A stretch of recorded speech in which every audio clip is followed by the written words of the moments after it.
stay here until my research is complete. I'd better learn to hide my true nature from the mortals. But what about my thirst for blood?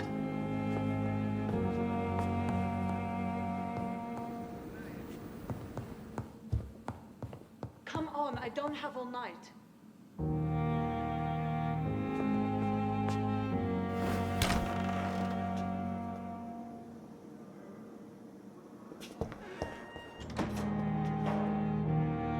Yes, Nurse Crane? How can I help you? I'm so sorry. I know Dr. Swansea wanted you to rest, but we have somewhat of a crisis. A crisis, you say? Our supply of antiseptics is nearly depleted. I was hoping there was another box up here, but...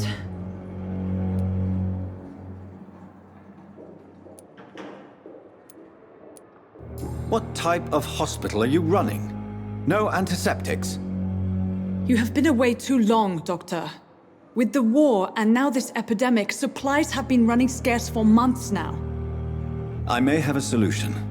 In France, during the war, drugs shortage was a daily problem, and we had to use our wits to overcome the shortages.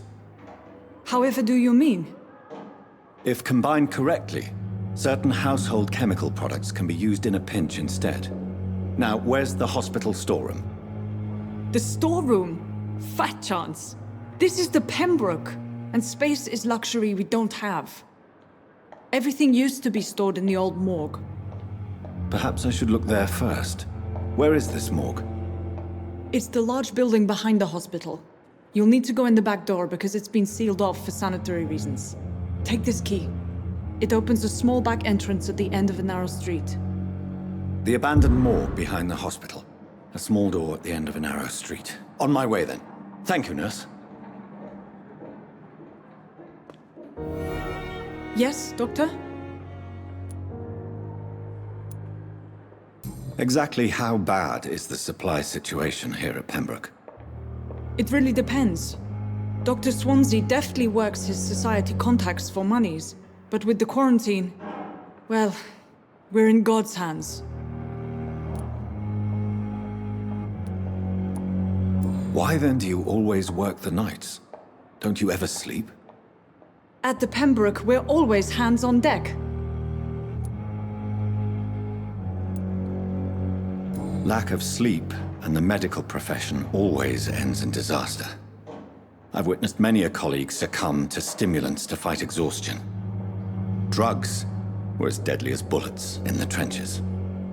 London's trenches start here at Pembroke Hospital. We are on the front line, make no mistake.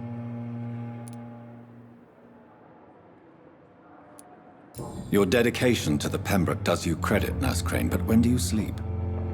We staff get our sleep when we can, Doctor. Nursing is a vocation, not the labor of a journeyman.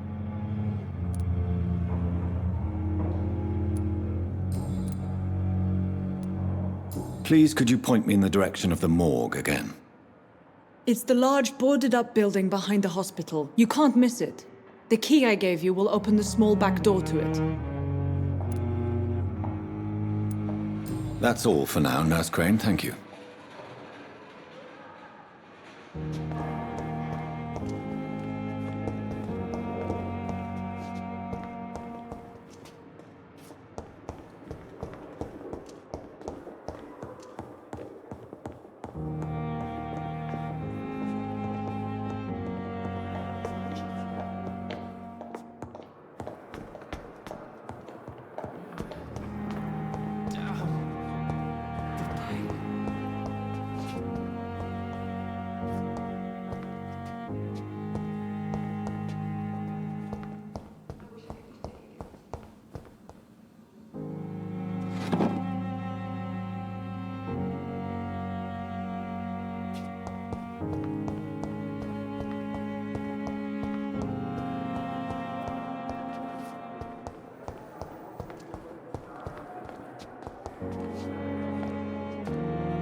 Good evening, miss.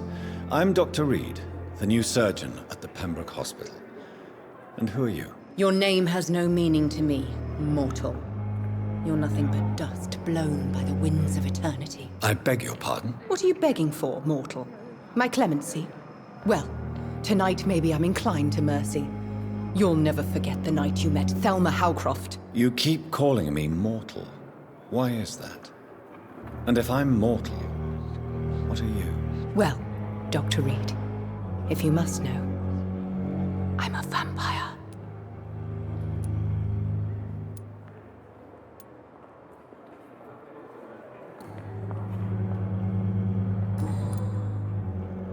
And why do you believe you're a vampire? I don't need to believe anything. It is what I am. It is what I feel within this hollow shell of flesh.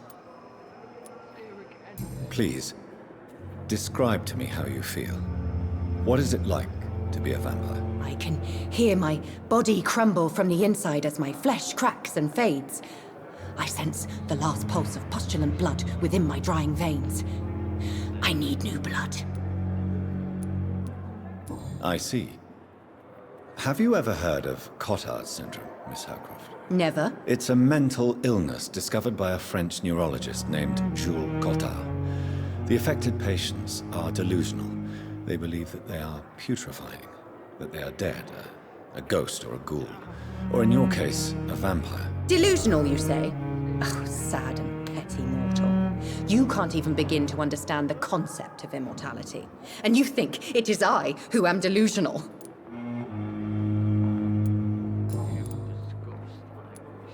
I'm assuming you must be a patient here. Am I right, Miss Howcroft? It's only a cover. To hide from my enemies. I can leave whenever I want. As a woman, a spirit, fog, or bat.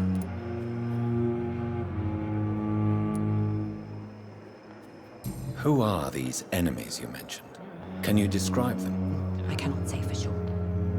But I sense their eyes on me from nearby. I feel them watching me every time I visit the garden near the morgue. The staff here are not your enemy.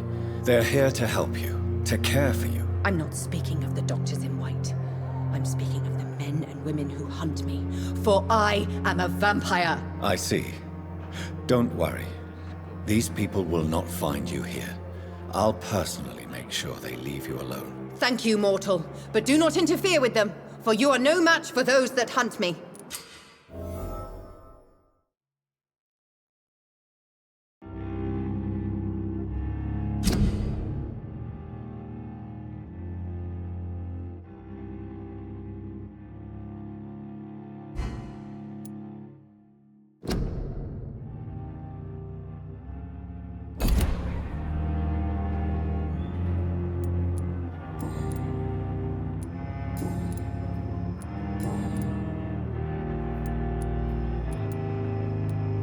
Who are you really, Miss Howcroft?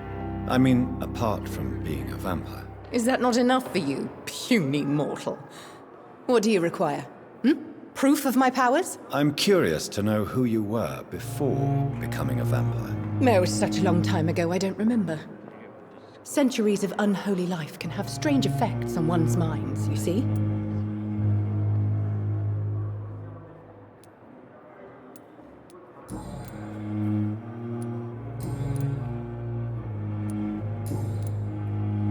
I'll leave you, Mistress of the Dark, to your nocturnal activities.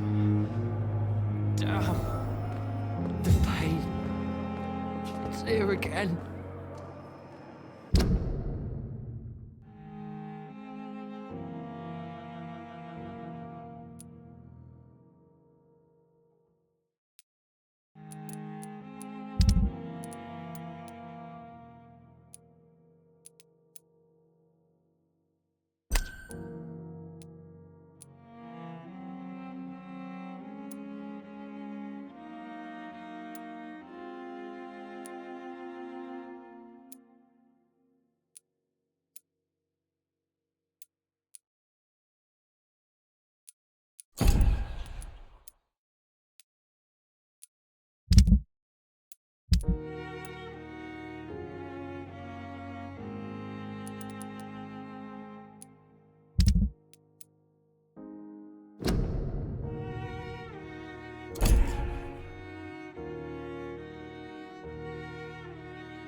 Good evening, sir.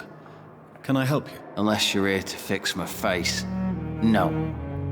I don't think you can help me. I'm Dr. Reed. I've recently taken the position of head surgeon here. War injuries, am I right? You guessed right, Doctor. German shell took my pretty little mug right off. But they still call me Thomas Elwood.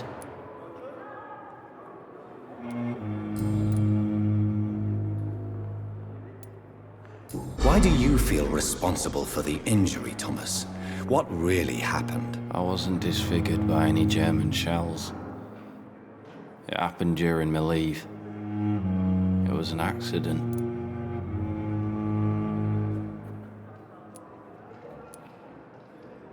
Tell me what really happened then. I went with a whore in Rouen. Dead drunk I was. The hotel was a shithole. There was a fire that night. Did you start the fire? Were you trying to avoid going back to the front? That's not uncommon, you know. No. It's just that I was asleep when the flames reached the room. The girl was long gone. Bitch never woke me up. Left me to burn. Why lie about it? Come on. It's one thing to come back disfigured by the Germans, and it's another to get injured in an accident that could have happened to anybody.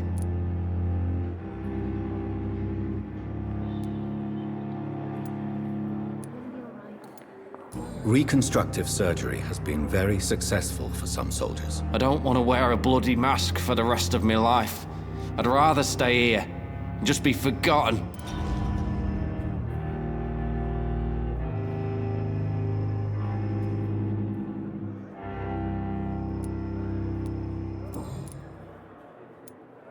How is your stay with us, Mr. Elwood? Oh, it's bliss. I just escaped death in the trenches to be surrounded again by the moans of the dying. Can I ask you precisely why you're a patient here? It's the pain, sir. The drugs don't work. It just hurts under the scars, if you get my drift.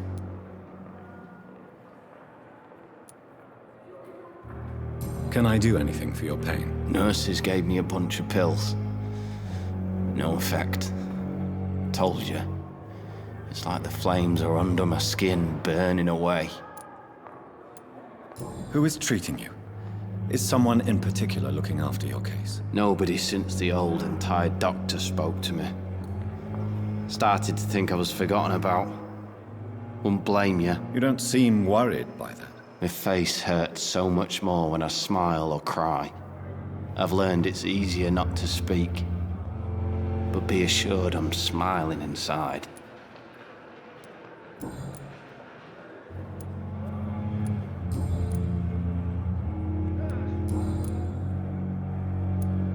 How close are you to Miss Horcroft? Are you aware that she thinks she is a vampire?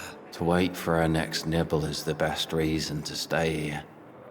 Every time she approaches my bed, she treats me like something tasty.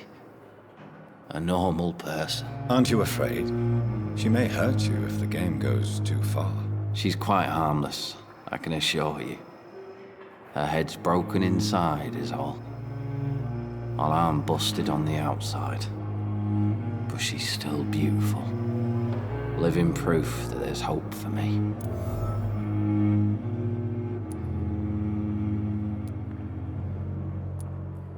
So do you let her bite you? You know that's not sanitary. And why not? She's only supping a few drops of me blood.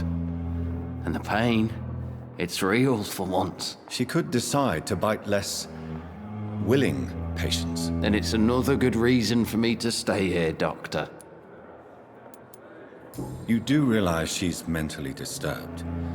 It's called the Cotard syndrome. She truly believes she's a vampire. In her madness, she never refers to my scars. And frankly, if I could, I'd join her world. It seems much more fun than the real one.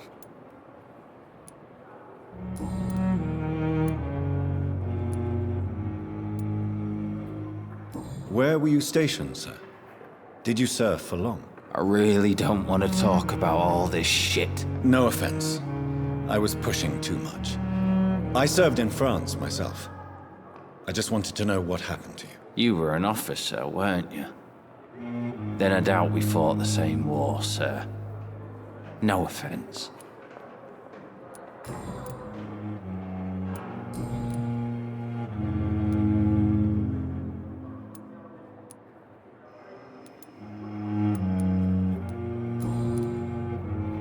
Goodbye for now, Mr. Elwood. Damn. The pain. It's here again. Good evening, Mr. Hampton. How do you feel? Dr. Reed, is it? Oh, Sora, I must apologize for my behavior. What do you mean? I was not myself in the factory. Fear and exhaustion made me say awful things to you, I'm afraid. You remained perfectly nice and polite. A little delirious, perhaps. But who wouldn't be after enduring an abduction? Thank you, Doctor. That's a relief. Now all I need to do is rest and return to my flock.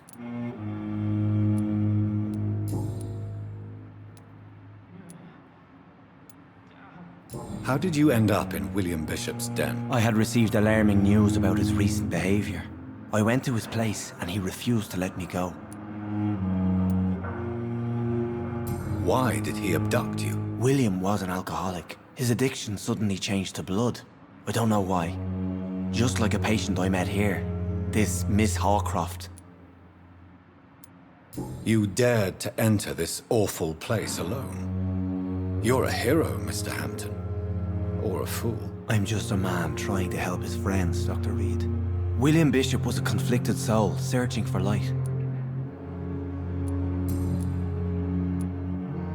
What is the general situation in the East End docks? The situation has always been tough, with a lot of tensions between the gangs and the dockers' trade union. The Wet Boot Boys are very nervous since they lost their leader. Who leads the gang now? Since Clay Cox went missing, it's his wife Edwina who runs the show, with the assistance of her minion, Dooth Digby.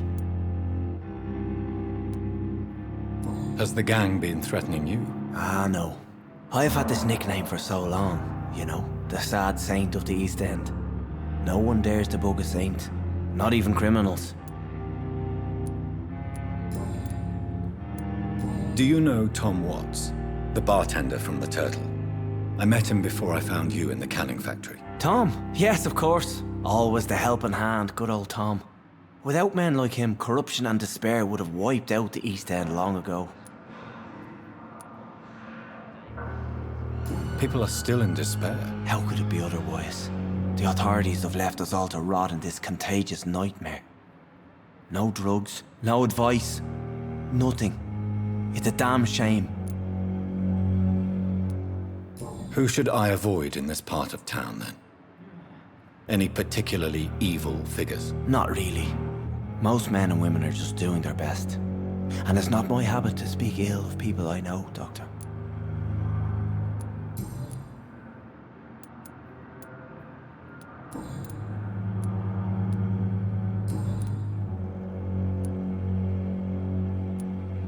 Have you made friends since you arrived? Not really. But I recognize Miss Harriet Jones. I knew her when she lived by the docks. That poor woman had such a miserable life. You never came to see her here at Pembroke. Receiving visits when sick can be an important part of the healing process, you know. We're not just bodies. You're preaching to the converted now, Doctor. To be truly honest, I thought she was dead. She left the docks many months ago. What do you do for a living, Mr. Hampton? I can't help but notice the cross around your neck. I manage a night asylum for the poor and homeless of the docks. And I try to guide the lost and hesitant on the right path to our Lord.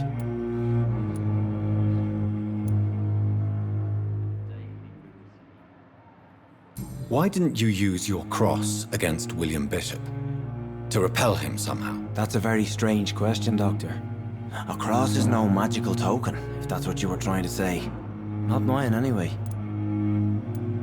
Are you a priest, Mr. Hampton? A deacon, maybe? Not at all, Doctor. I'm just a man of faith willing to preach the good word. How do you feel, Mr. Hampton? Medically speaking, I mean. I feel exhausted. Beyond exhaustion, actually. William drank so much of my blood in his madness. I feel empty. You're in good hands here. Dr. Swansea is well versed in blood transfusion, and I'm sure he'll take the best care of you. Thank you, sir. I believe all I need is rest. And then I can go back to the people who need me. Goodbye, Mr. Hampton. We'll talk again later. Damn. The pain. It's here again.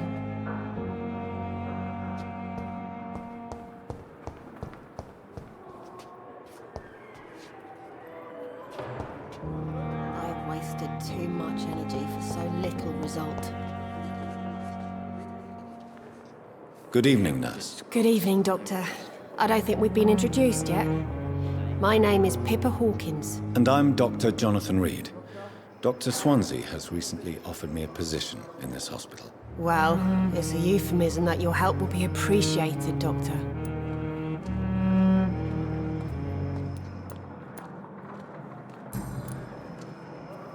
How would you describe the situation at the Pembroke Hospital? It's serious. The flu is wreaking havoc amongst the staff and patients. We are running out of everything.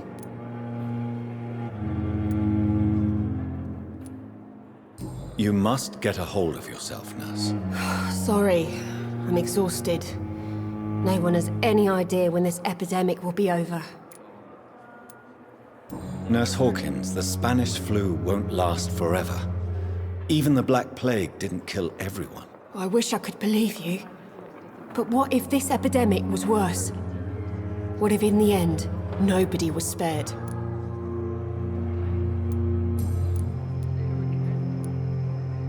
How long have you been a nurse? Well, long enough to see that the epidemic is winning. And no matter how qualified you are, don't tell me you'll change that. You're gonna be fine. We're here for you. You're right. When dealing with such a terrible disease, one must remain humble. But that doesn't mean we shouldn't try our best. Sorry, Doctor. I don't want to sound bitter, but I'm just too tired to give a pep talk like Nurse Brannigan. How is the Pembroke staff coping with the epidemic? Well, not well. Milton, the ambulance driver, is even more grumpy than usual, especially concerning doctors. Why is Milton grumpy on a daily basis? Is it just an act? Milton's not the kind of man who's bothered about a bad reputation, whether he deserved it or not. Why does Milton dislike doctors? I don't know. Just ask him. But be warned, Milton is not the chatty type.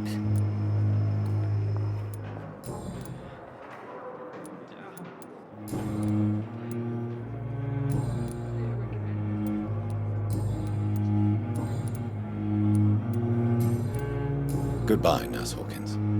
I wish I could be sick again. Feel my blood boil with the fever.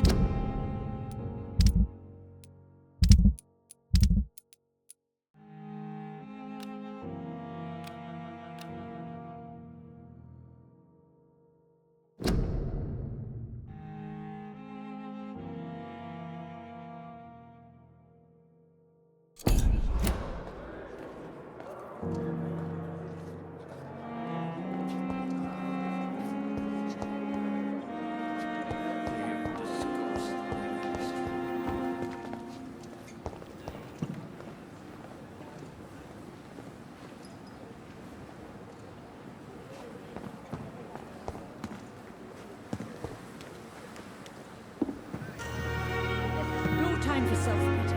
It is the last thing our patients need.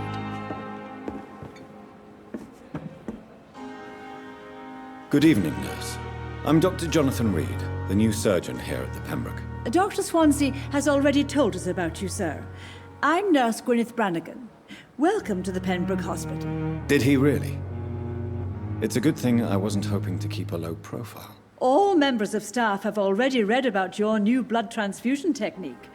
Dr. Swansea made sure of that. I see. Well, I'm a little surprised, but I suppose I'll just have to deal with this unexpected notoriety. You must know, blood transfusions are Dr. Swansea's primary subject of research. He is convinced it is the future.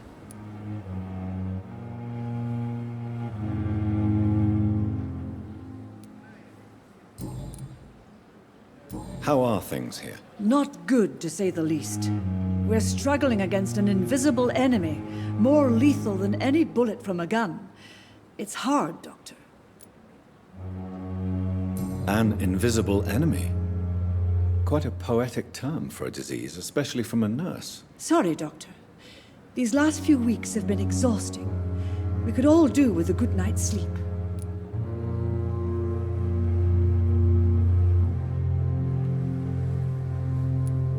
Do you think this hospital can survive the epidemic? We are all volunteers here, and we're trying to hold fast, but how do we beat an invisible killer?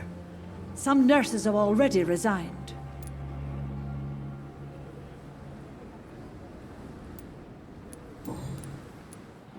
I'm not familiar with all the staff yet.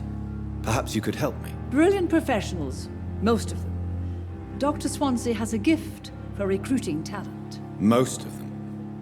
Is there a problem I should know about, nurse? It would be inappropriate for me to speak ill of a colleague.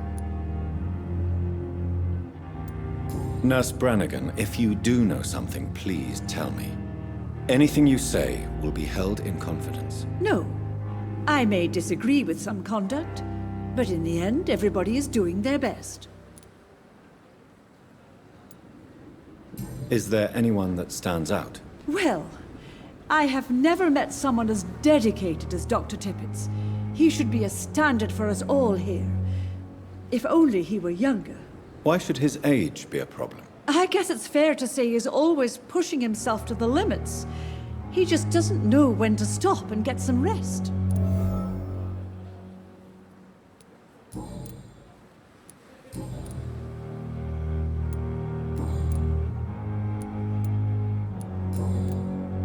Goodbye, nurse.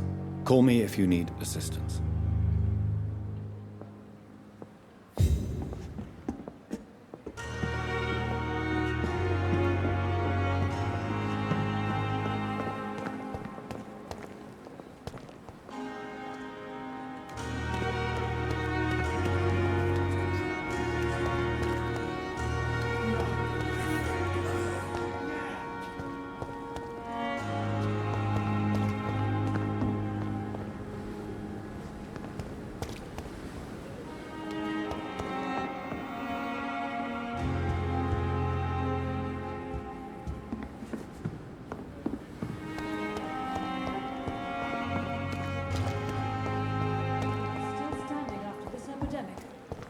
Reason to be proud.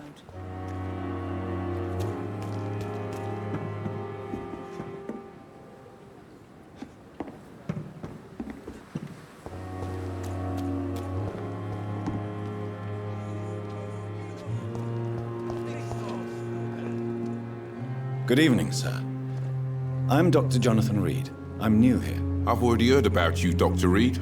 I'm Milton Hooks, the ambulance driver for this shithole of a hospital. That's quite a blunt introduction, Mr. Hooks. You can call me Milton. I like to speak my mind, Dr. Reed. Perk of the job. Don't judge me, and I won't judge you. I'm not sure I understand what you're talking about. Well, I'm no doctor, but I'm pretty sure a gun can't be used as a surgical instrument. You have a keen eye. I learned to shoot during the war, and have carried one ever since. Old habits die hard. No need to explain, Dr. Reed. And if you ever need a better gun, remember, I may have something for you.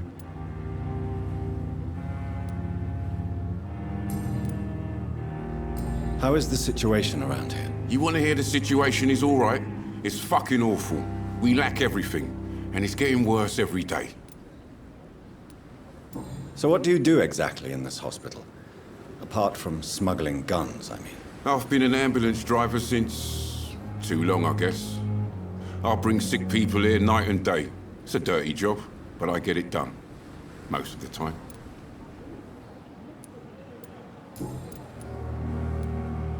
Why do you have such a mediocre reputation among your colleagues, Milton? Fuck them. Nobody knows the horrors I've seen since working here. This city was sick long before the epidemic, Dr. Reed. I know it's a difficult task, but correct me if I'm wrong. Is this not the job you are paid to do? I've seen babies left to die while their brothers were properly fed.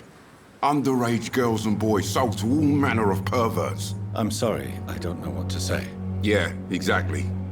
We lack words. So excuse me if I don't look on the bright side of life. So what do you do exactly in this hospital?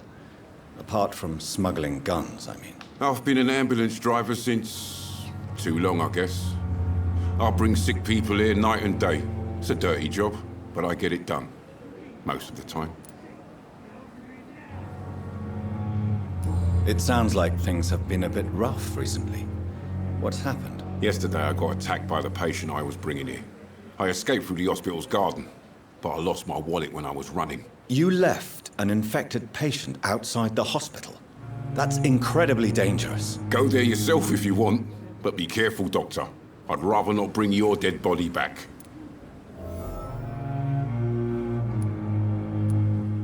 Since you're on the front line, how is the sanitary situation in this vicinity? It's a complete disaster. It's even getting dangerous to enter some streets or buildings. Even the locals attack you. Are you really smuggling weapons through the hospital? And why not? I've already been attacked by patients, you know. And by gang members willing to steal my money. But you're not defending yourself. You're selling guns to civilians. You keep people alive your own way, Doctor. I offer them another way to protect their health.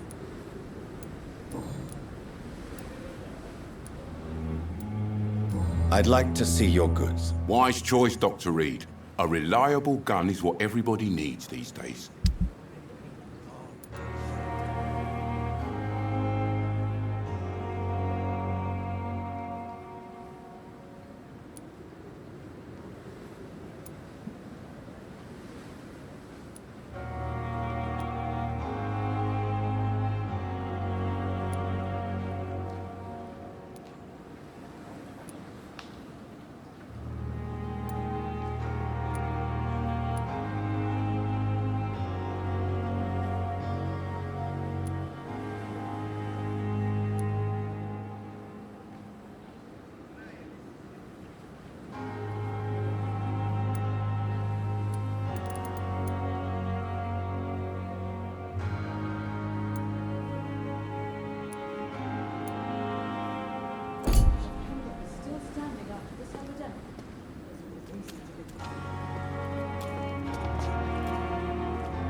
Please, I feel sick.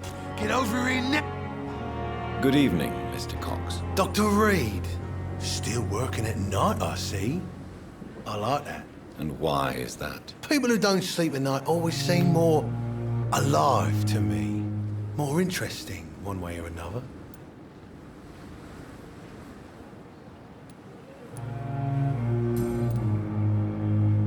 Do you ever think about that poor fellow I saw you push in the water? The wound he gave me will make sure I don't forget him. Still fucking hurts. Boss had cut me good. That man was determined to murder you. You almost died. What a surprise. The first time I met him, he nearly shit himself. Fucking coward. I guess revenge gives you balls. What did he want? Revenge? I recently had to kill his brother. Poor arsehole thought it would be easy to return the favour.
You're a monster, Mr. Cox.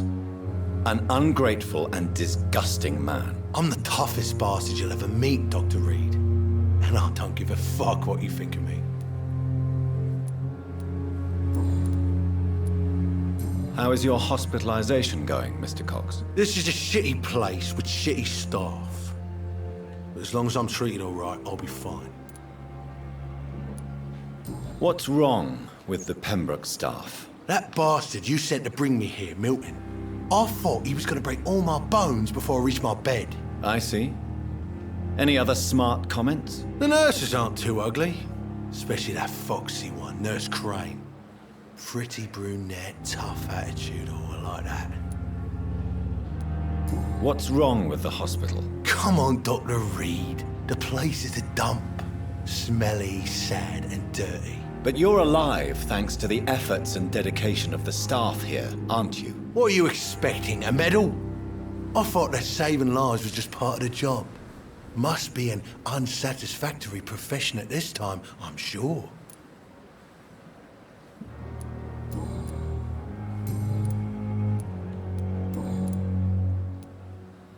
How long do you think you can escape the law, Clay? I know this city like the back of my hand, Doc.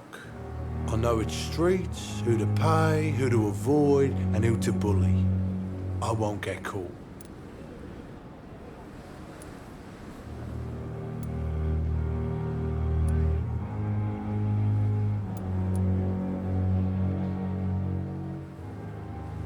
We can't escape the consequences of our actions. The past catches up with us in the end. I ain't afraid of death. I don't hide who I am. I live my life honestly, which is more than I can say for most folks. And who are you, then? I'm the leader of the Wet Boot Boys. One day, I'll leave this shitty place and punch in the face all who thought I would not come back.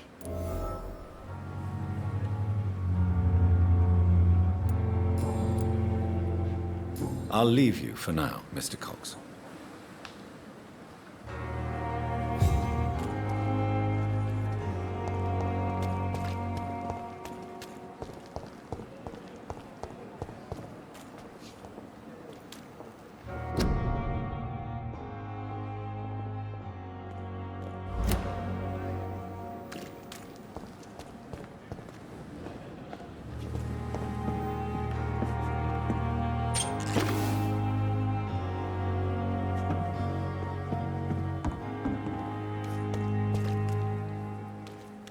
At least that mistress of the dark has stopped following me.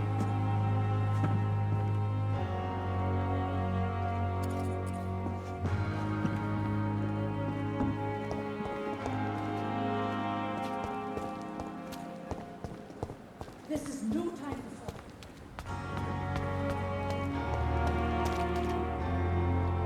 Please, sir. I need help bad. What's going on? I'm Blight, sir. Newton Blight. I've lost my mate. Can't find him anywhere. I'm Dr. Jonathan Reed from the Pembroke Hospital. Please, calm down and give me more details. Oswald and myself were both infantry, sir. We were en route for the hospital, but we had a disagreement. And Oswald ran off towards the canal. How long have you been searching for him? I can't go there. Too many rats by the water. Fucking rats. Can't stand them since the war, sir. Can't stand them at all. Don't be ashamed, Mr. Blight. Many soldiers who survived the trenches suffer from musophobia. I'll see what I can do for your friend. What can you tell me about yourself? I'm Oswald's best friend. We served in the same regiment, sir. We've taken care of each other since we came back from the front. What can you tell me about your friend? His name is Oswald Thatcher. We survived the war together. Oswald is nervous and quite fragile since we came back from the war. This is a dangerous part of town. What are you doing here? We were looking for the Pembroke Hospital. We both need help. Treatment, I mean. To get some sleep. Just need to feel better, sir. Where was your friend the last time you saw him? He went down by the canal. He didn't want to go to the hospital. I think he went to the sewers on purpose. So I couldn't go after him. I have all the information I need for now. If I find anything out about your friend, I'll let you know as soon as I can. Thank you, Dr. Reed.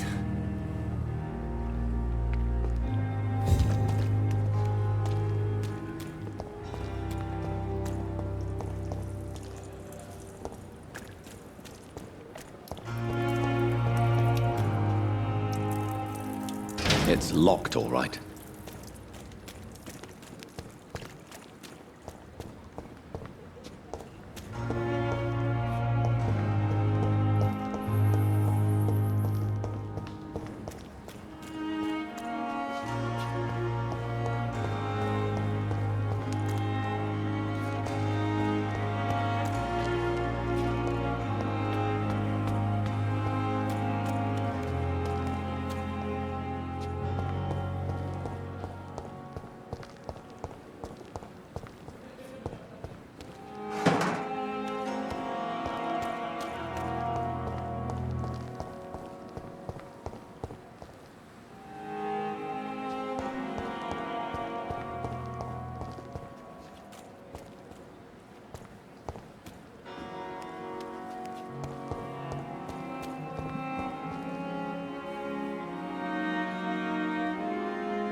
Thelma Howcroft said she was being watched by vampire hunters. Where are they hiding? I should investigate.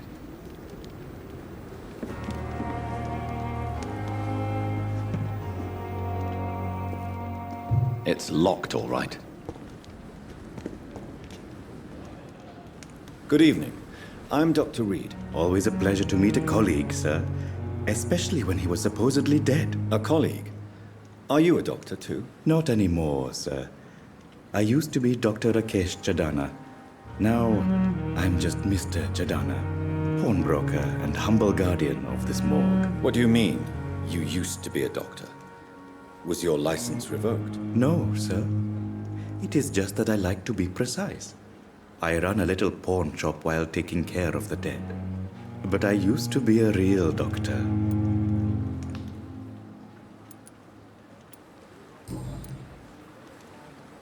Are you afraid or uneasy being surrounded by so many corpses? Why should I?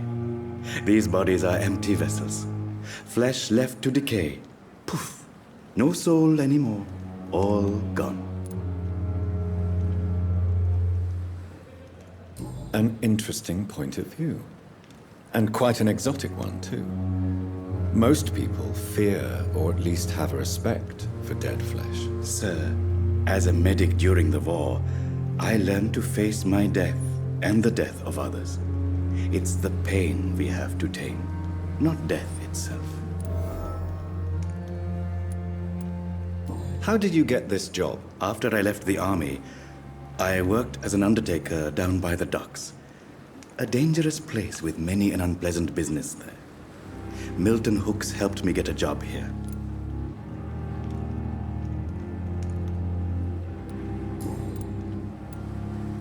Do you work here alone? Yes, very easy work, sir.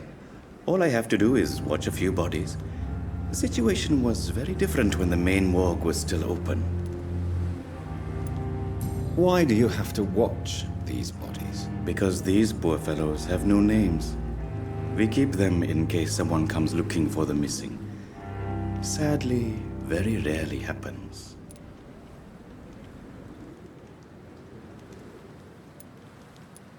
Why close the hospital's main morgue? It was for sanitary reasons after the beginning of the epidemic.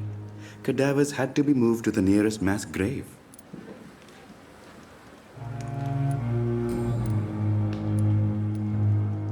Have we met before? I don't think so, sir. Why? When we first talked, you said you were glad to meet me since I was reported dead. Funny story, sir. Your sister came here a few nights ago. You were missing, and she was looking for your body. She must be very relieved now.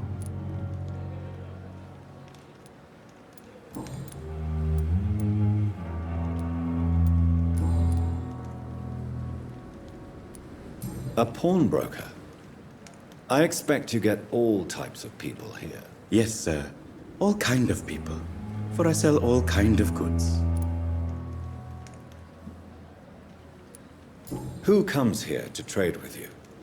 It's very unhygienic, even unsafe. Diseases can spread. For the customers, for the hospital. I'm very cautious, sir. I've been a doctor, remember? And all my clients are good people.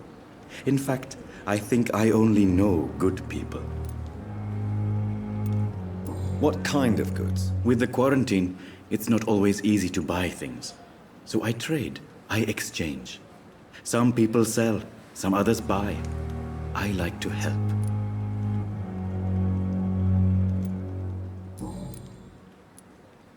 Since you're not afraid of dying, do you believe in life after death, Rakesh? No. I believe we must do all the good we can while alive. For our time is short, and the obstacles are endless. Do you think you would enjoy immortality as a concept? I don't think so. Don't mistake me. I love life, and I'd like to live a long life. But everything has to decay, sir. Even goodwill. Do you really believe goodwill cannot last? As I said, sir, everything decays. If I was to never die, goodness, I would be bored or worse. And I like to be helpful, sir. Quite depressing, wouldn't you say? Yes, but the good news is, we'll all die before losing our humanity, sir. So you're ready to die? No, I am not. I don't fear death, for I won't see it. What troubles me is the pain my death will inflict to those I know. You're a wise man, Mr. Chidana. No, Dr. Reed. I am a foolish man. But I like to think otherwise.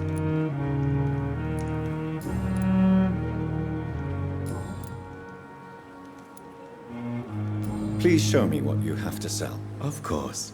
It's just trinkets and curios, really. But I'm sure they can be useful.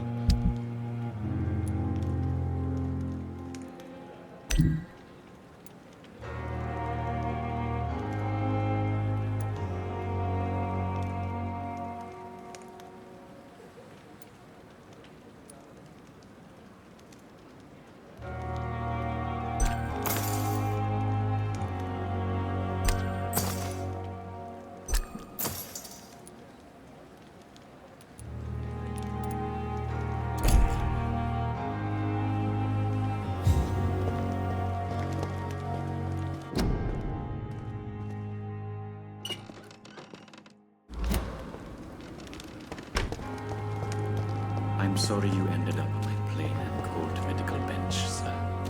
I understand you must be very angry about this unfair situation. I managed to arrange to have you buried in the same mass grave as your wife. I hope that might help.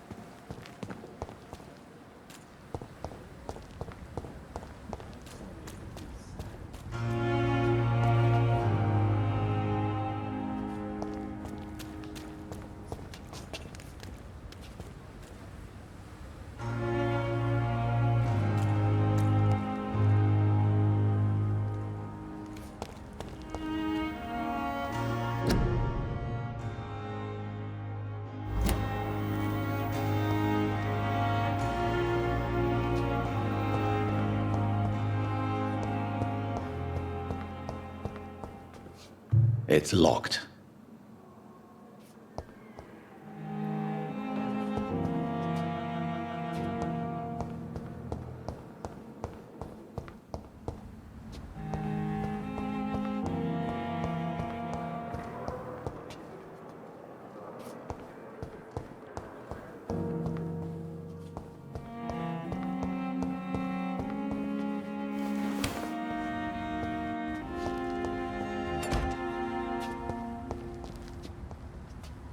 I cannot enter.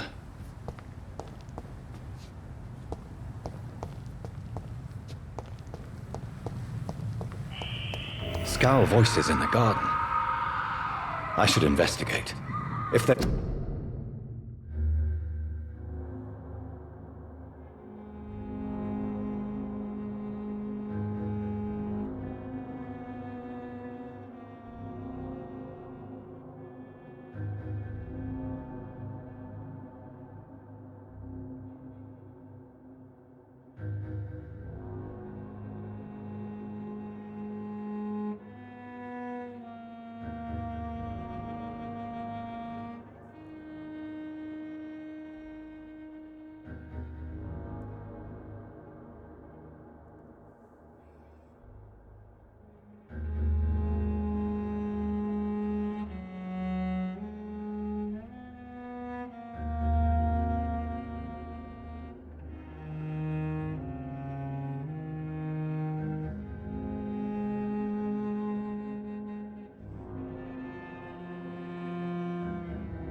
were to find somebody.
So, Mr. Hooks and Nurse Hawkins are an item. Those two have hidden their affections well.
Balls of Mars, fortifiers.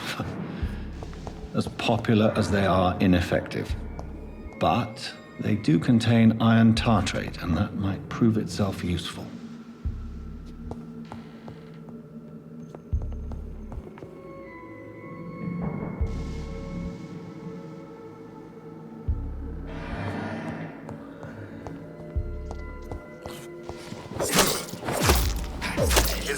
Behavior is similar to the infected William Bishop.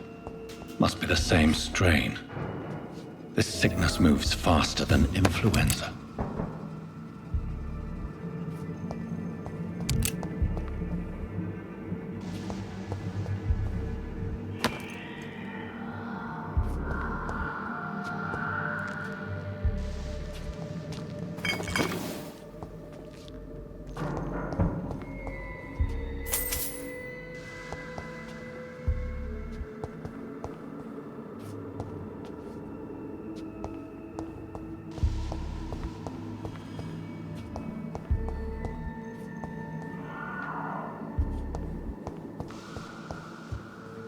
It's locked.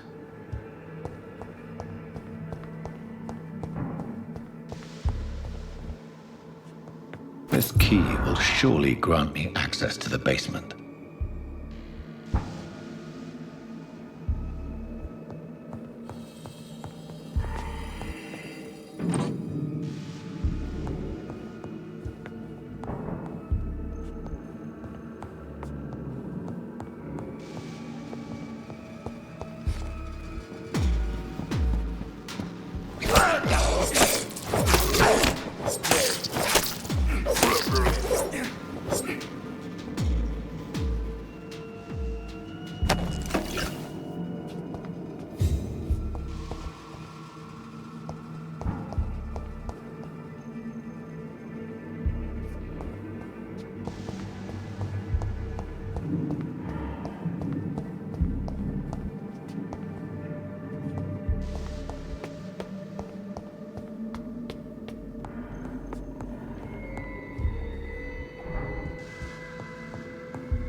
These skulls feed from corpses and the husks of animals. They're not after blood.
Mr. Connor's injuries don't match the report. I'd better look into this.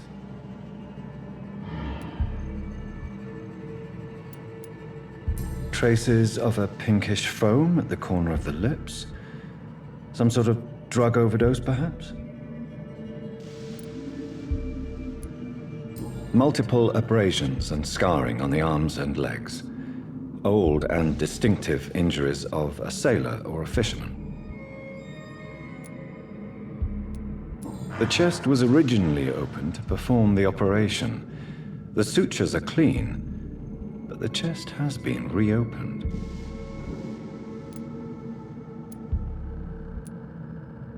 A puncture over the left lung, possibly a chest tube insertion. Not the cleanest work, but I think it was successful. Signs of internal bleeding. So, Dr. Tippett's anesthetics were incorrectly dosed, causing the patient's death. And then he tried to operate on him again. Tippett has made an egregious error. It's time we talked.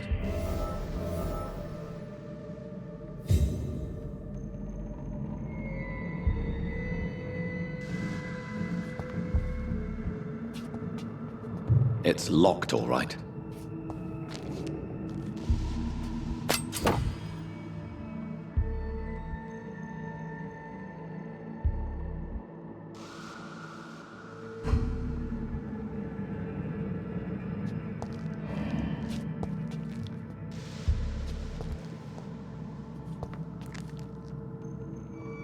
Tippett has made an egregious error.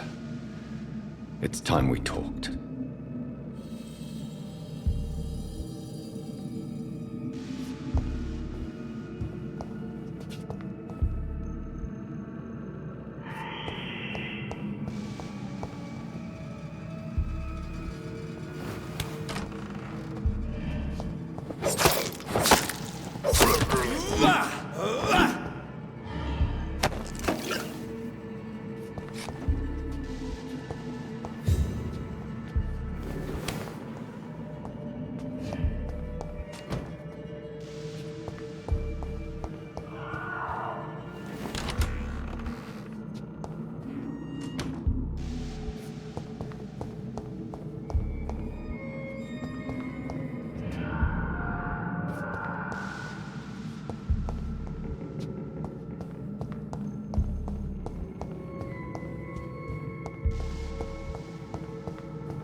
Scowls can be so ferocious. I'm not sure I can defeat them without becoming stronger. To drink blood is so tempting.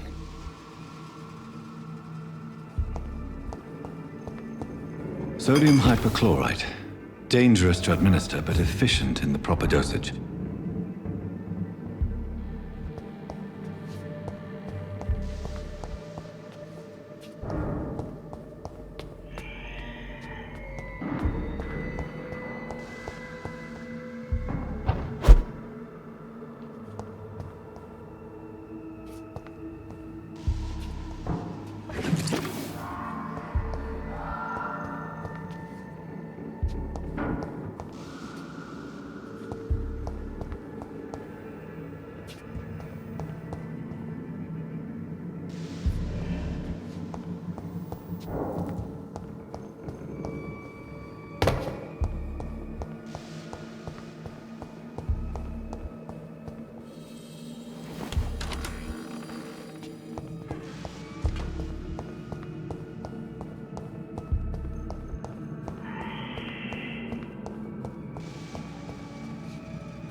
Good evening, Doctor. I believe we're going to be working together. Dr. Reed.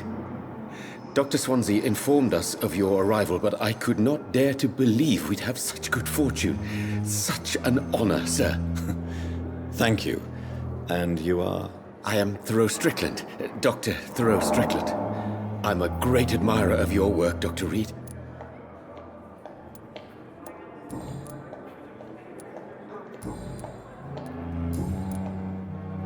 Please, could you tell me something about yourself? I'm a great admirer of your work concerning blood transfusion, Dr. Reed. I run my own experiments. I'm convinced it's the future.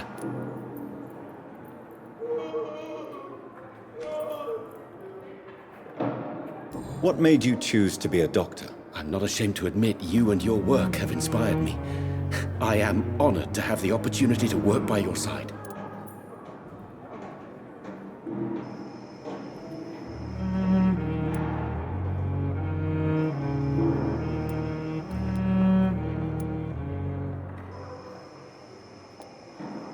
It's always a pleasure to share scientific and medical knowledge with someone eager to learn. I'll be glad to help you if I can.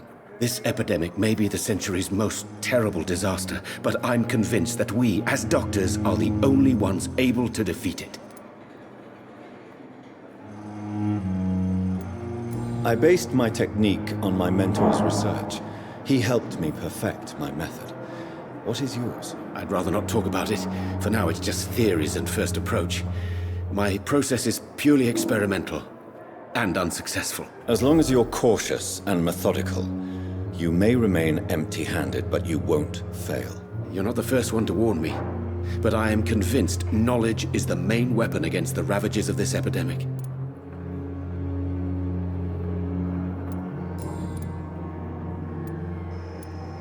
What can you tell me about the Pembroke? Well, it has always been an honor to work with Dr. Swansea. But with your arrival, I can't think of a better opportunity to learn about blood transfusion. You seem quite optimistic. It's a rare and precious attitude in these difficult times. I'm convinced that this epidemic is a test of endurance and dedication for us men of science. Questions remain about our capacity to resolve the situation. True. Last summer, during the first wave of the epidemic, I used to joke with Milton about the extra work. We're not smiling now. Do you need help with anything in particular? Well, yes, maybe. I'm waiting for a batch of products I ordered for my personal research, yet my supplier seems to have vanished. Do you want me to play the errand boy for you? Oh no, Dr. Reed. But if you went personally to his shop, what with your reputation and all, he wouldn't dare to refuse the products I need. I see. Well, give me the address, for I may pass by if I have time.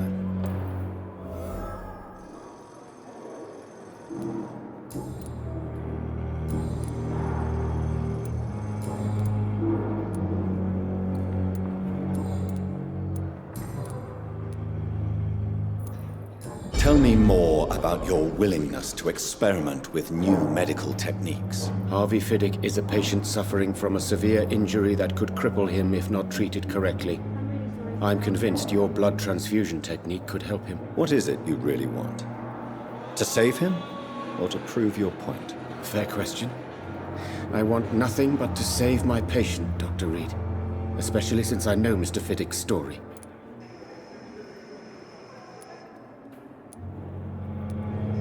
This personal involvement could also appear to be a lack of impartiality.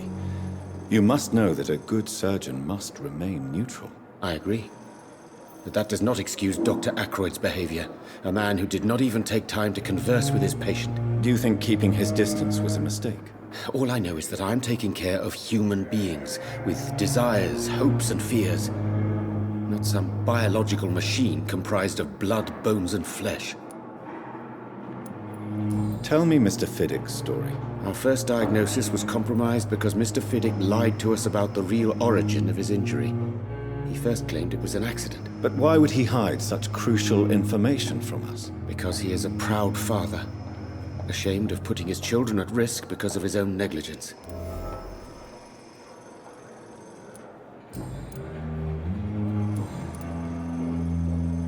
Goodbye, Dr. Strickland.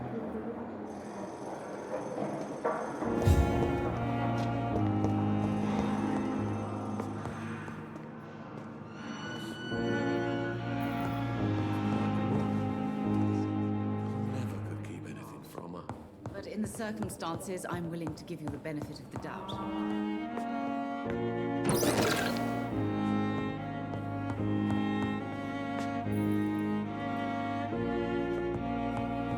I will not let you down, my boy. Good evening, sir. I'm Dr. Reed. I believe we're going to be colleagues. Reed? Yes, I've been informed about your arrival. I'm Waverly Ackroyd. Welcome aboard, I suppose. Does my arrival inconvenience you in some way, Dr. Ackroyd? Let us just say that I don't particularly share Dr. Swansea's enthusiasm for hiring you. What we need here are reliable professionals, not overrated dabblers.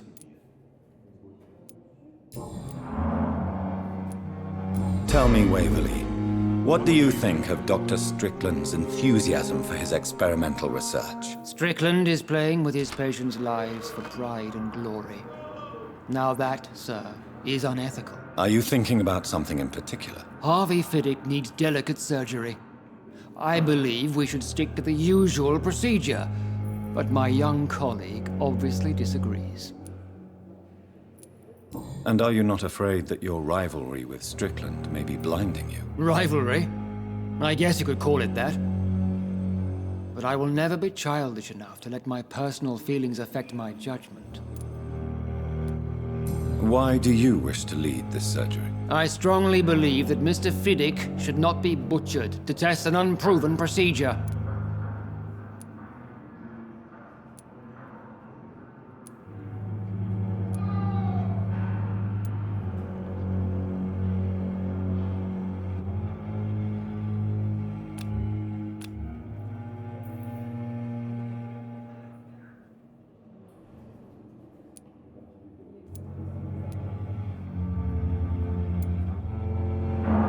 Other people may say that's too conservative a point of view. Conservative? And what are you going to say to Mr. Fiddick if he loses his arm because of the operation? Because that's what's going to happen if the surgery is a failure.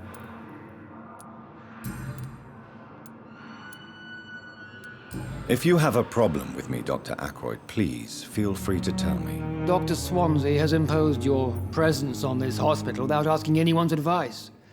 The benefit of his position. But I don't agree with it. I know we've never met before, but I believe this hospital could use all the help it can get. You will agree with that, I'm sure. Oh, but I have heard about you, Dr. Reed. Of course, you can't say the same about me, since I have not wasted my time courting the press.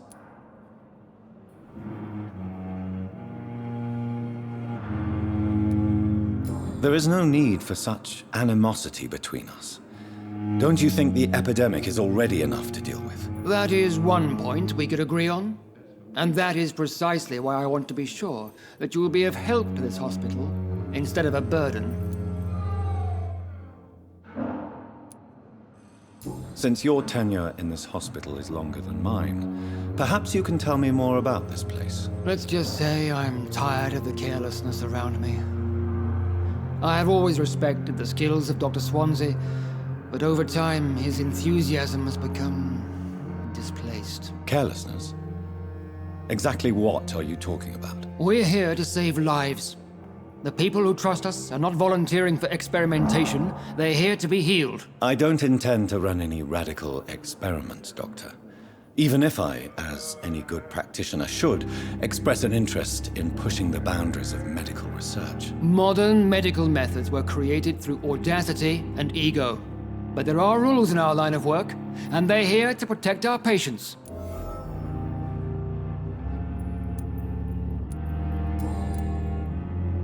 Thank you for your time. We'll talk later.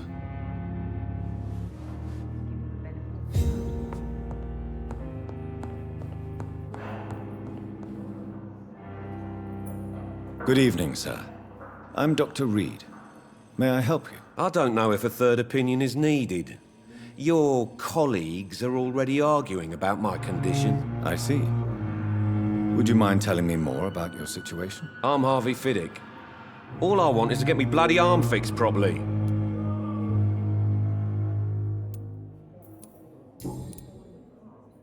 Tell me about yourself, Mr. Fiddick. I'm just a regular guy waiting to get his arm fixed, so I can return to work and to my family. I was more curious about what you were doing before being hospitalized. I'm a carpenter, and a good one too. But that means I need both arms to feed my family, Dr. Reed.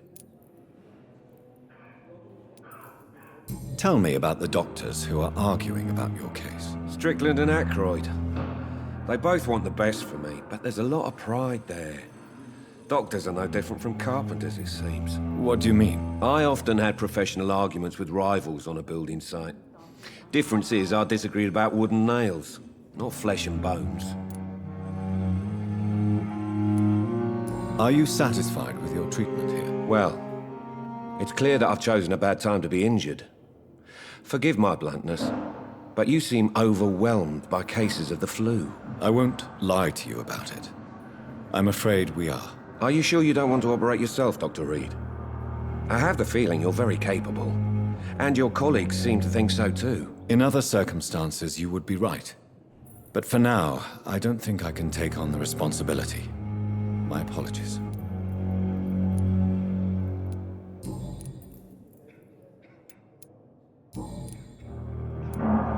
Tell me about your injury, Harvey. Why do you feel so guilty about it? My wife died because of me. And now I may lose everything because I've been careless enough to hurt myself. What an arsehole. How could your job be responsible for your wife's death? I was working a double. She went out to bring me a hot meal and got caught in a German bomb raid.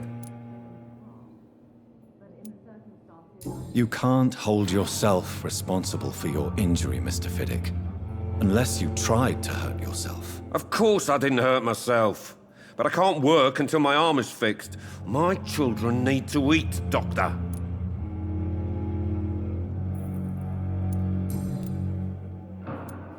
Tell me more about the death of your wife, Harvey. 1915.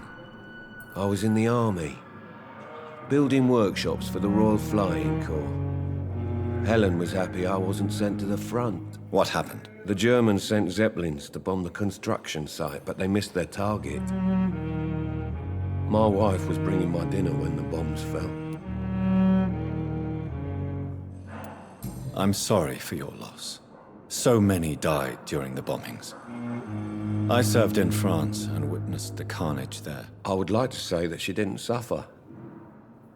Truth is, I have no idea. I just know that I'm all that me kids have. Poor little bleeders. How are your children after losing their mother? They were smaller then. The only good thing about this is my Helen didn't bring them with her that night.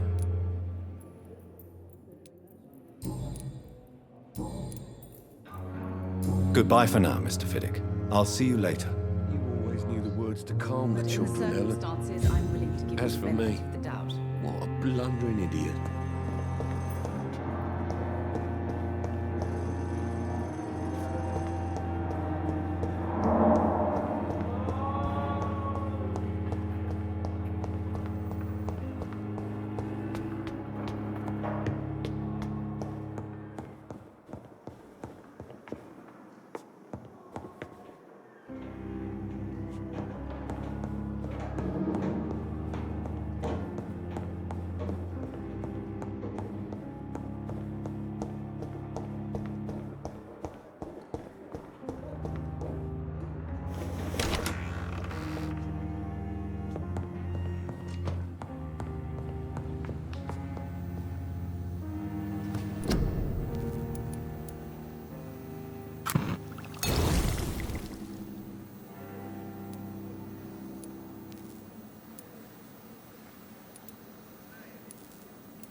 sweet girl.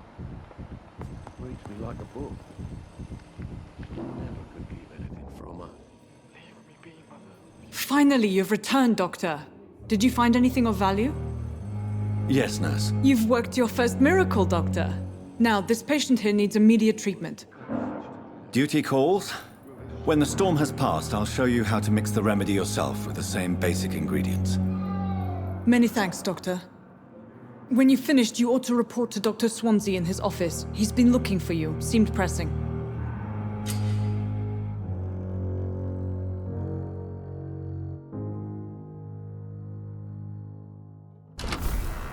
So many deaths.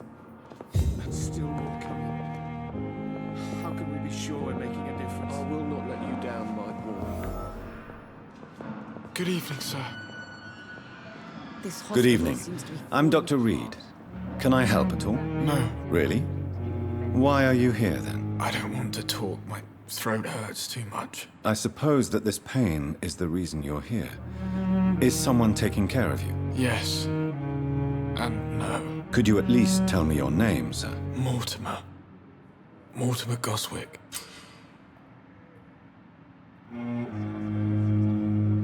Do you need any help? I'm afraid I may, sir. I don't mean to be a burden. You are not a burden, sir. Healing you is my responsibility. And you have my gratitude for that.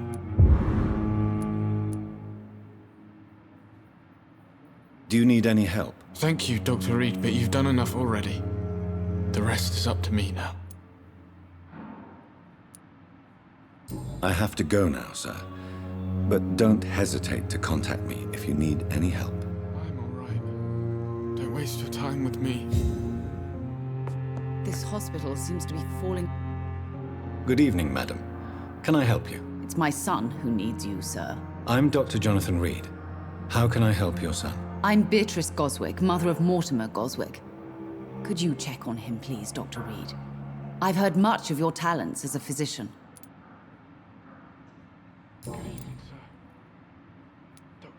What can you tell me about yourself, Mrs. Goswick? Not much to say.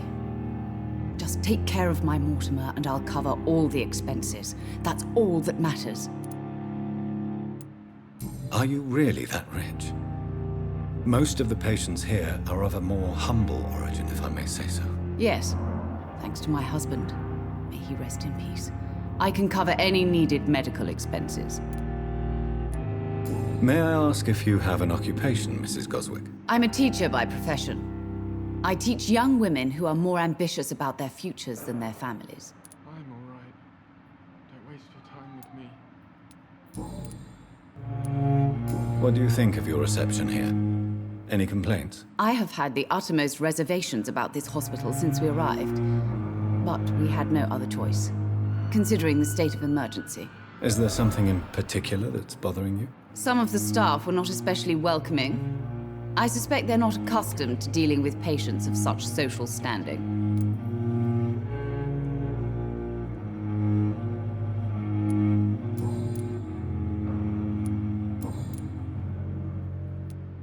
Tell me more about your arrival at the Pembroke Hospital. What gave you such a bad first impression? The ambulance driver was quite rude, for a start. And that nurse, Miss Hawkins, seems to have quite a dubious attitude. What do you mean? She managed to secure a bed for my son despite the epidemic. It was a relief, but it wasn't cheap.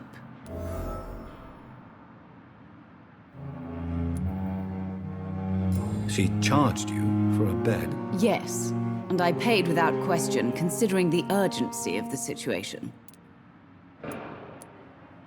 I share your concern, Mrs. Goswick. Be sure that I'll talk to the people involved. I don't expect compensation, Dr. Reed. But I'm aware such behavior would not be tolerated in other hospitals.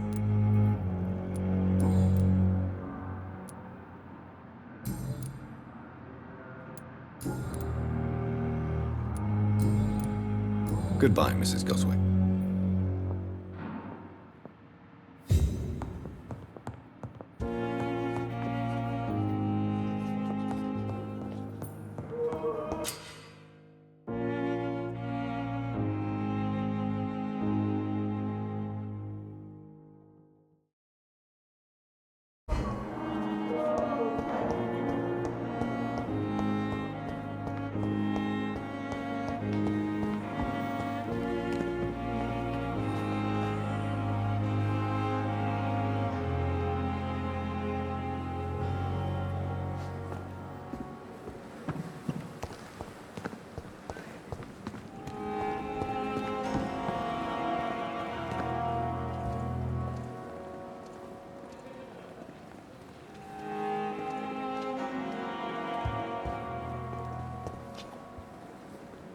And I thought last summer's epidemic was difficult.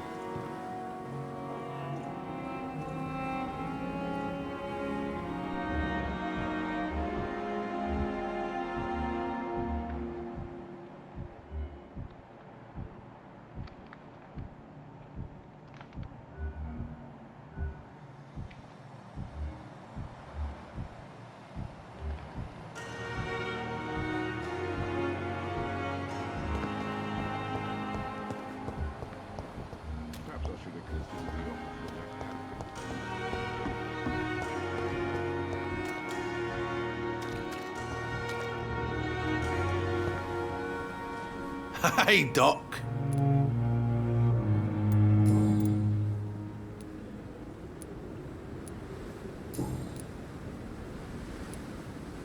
I'll leave you for now, Mr. Cox.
Perhaps I should have considered the offer from that Cadogan fellow.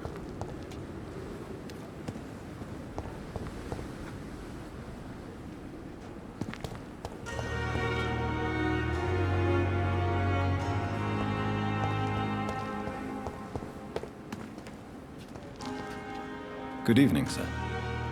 So it is true. The famous Dr. Reed has joined us. I can't think of any better news during these terrible times. Do we know each other? Actually, yes. We met once before, at the Rockefeller University in New York. Dr. Tippett, yes, I remember. I was assisting Professor Carell in his research about coronary bypasses. He had nothing but praise for you. He was also very confident about your future. And look at you now. Eminent surgeon and blood transfusion specialist.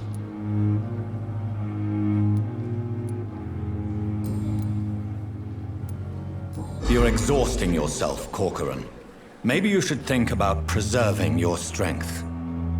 No, we must keep on healing all those poor souls. We are the last rampart before chaos. Once more unto the breach.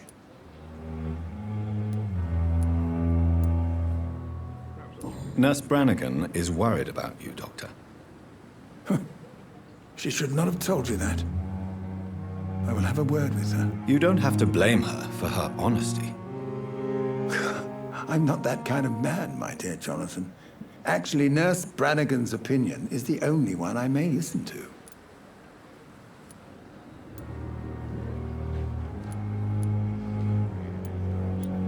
What is the Pembroke Hospital situation? And please, speak freely. This hospital is not exactly the best of London. I'm sure you are used to working in a better environment.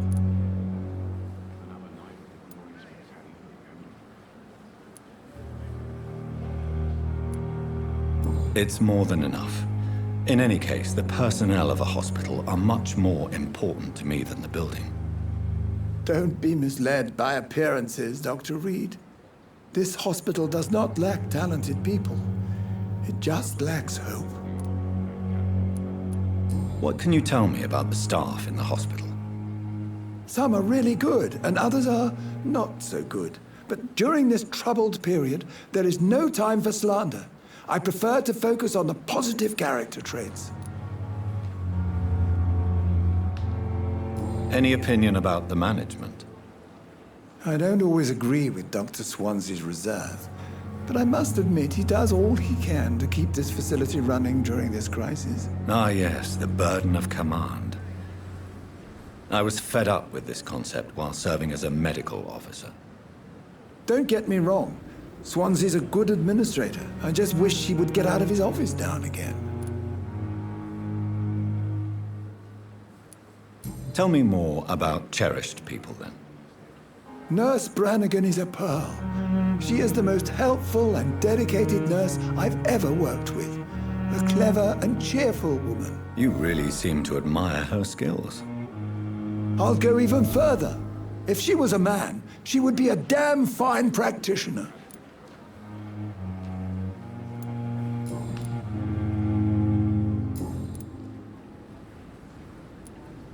Goodbye, Dr. Tippett.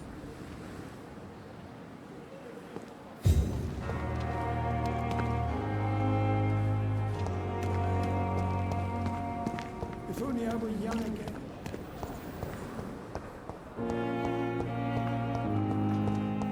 With you at our side, Doctor.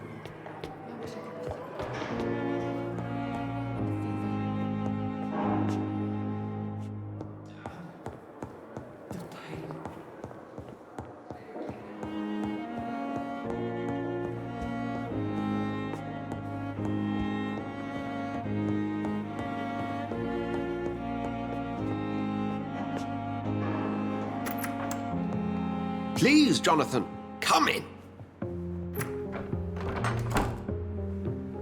Fascinating, is it not? In the last decade, so many mysteries have been brought to light with our microscopes. The human body, biology's penultimate frontier. The more we explore its boundaries, the less we're able to trace a clear line between life and death. You, my friend, have a foot in both countries. The view must be vertiginous. It's at least as vertiginous as chatting about vampires with you, I would say. This must be all so new to you. This area of town, the hospital, a brand new life. How stimulating it must be. I wish I could share your enthusiasm, Dr. Swansea, but my condition defies scientific categorization.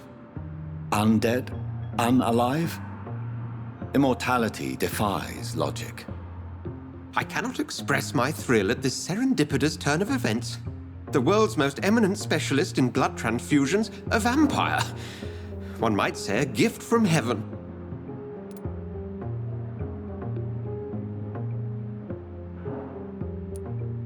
It may seem strange, but your words have brought me some comfort here. Forgive me. I've been an admirer of your work for a long time, and now you are so much more than a brilliant physician. And please, call me Edgar.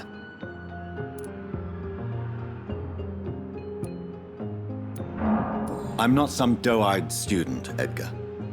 I understand we both have something to gain from this relationship. Very well. I have a task for you, Jonathan. Something that will require all your newfound skills. Please, go on. The Pembroke only survives through the generosity of our benefactors. Unfortunately, our main donor has found herself in a bit of a bind.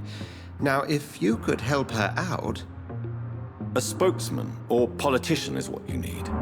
That's not my calling. And until I come to understand what has happened to me, I require discretion. Discretion is in order, Jonathan. Lady Ashbury has recently received rather indelicate correspondence that, if revealed, would jeopardize her position. And you would like me to eradicate this threat? By the stole, of course not.